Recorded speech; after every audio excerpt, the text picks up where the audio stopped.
Praise the lord. ఈరోజు మీకోసం జవం గల దేవుని మాట. ఆదికాండము 21వ అధ్యాయము 22వ వచనము. నీవు చెయ్యి పనులన్నిటిలోనూ దేవుడు నీకు తోడై ఉన్నాడు. ఈ మాటను గురించి మనము ఆలోచన చేద్దాం. ఈ లోకంలో మనుషులముగా మనం చేసేటటువంటి ప్రతి పనిలోనూ కూడా మనకు తోడుగా ఎవరున్నారు అనేటువంటి దాని గురించే సాధారణంగా మనం ఆలోచన చేస్తాము.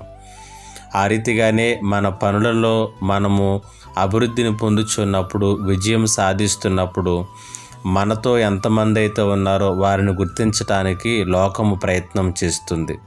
అయితే ఆదికాండము 21వ అధ్యాయము 22వ వచనములో అబ్రహామును గురించి రాయబడుతూ ఉంది.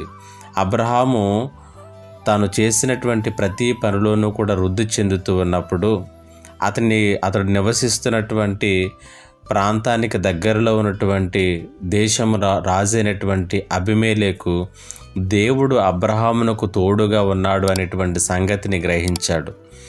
మనుషులు మనతో ఉన్నప్పుడు ఆ అభివృద్ధికిని, దేవుడు మనకు తోడుగా ఉన్నప్పుడు ఆ అభివృద్ధికిని చాలా వ్యత్యాసం ఉంటుంది. అబ్రహాముకు దేవుడు తోడుగా ఉన్నాడు కాబట్టి అతడు ప్రతి స్థలంలోనూ ఫలించాడు, ప్రతి పరిస్థితిలోనూ ఫలించాడు, ప్రతి విధమైనటువంటి పనిలోనూ కూడా అతడు విజయం పొందాడు. ఈ నూతన సంవత్సరంలో నీవు పనిచేస్తున్నటువంటి స్థలంలో, నీవు జీవిస్తున్నటువంటి స్థలంలో, ప్రతి పరిస్థితులలోనూ కూడా నీ జీవితం ఫలభరితంగా ఉండాలంటే దేవుడు జ్ఞాపకం చేస్తున్నాడు, నేను నీకు తోడుగా ఉండాలి. ఆయన నీకు తోడై ఉన్నప్పుడు మనం ఫలించి అభివృద్ధి పొందుతాం. దేవుడు ఈ సంవత్సరం అంతటా మీ పనులలో, మీ ప్రయత్నములలో తోడుగా ఉండునుగాక. ఆమేన్. ప్రార్థన. మా దేవా, నీకు వందనాలు. మాకు తోడుగా ఉండి నడిపిస్తూ మమ్మల్ని, మా పనులను మీరు ఫలింప చేయమని యేసు నామములో అడిగి వేడుకొనుచున్నాను తండ్రి. ఆమేన్.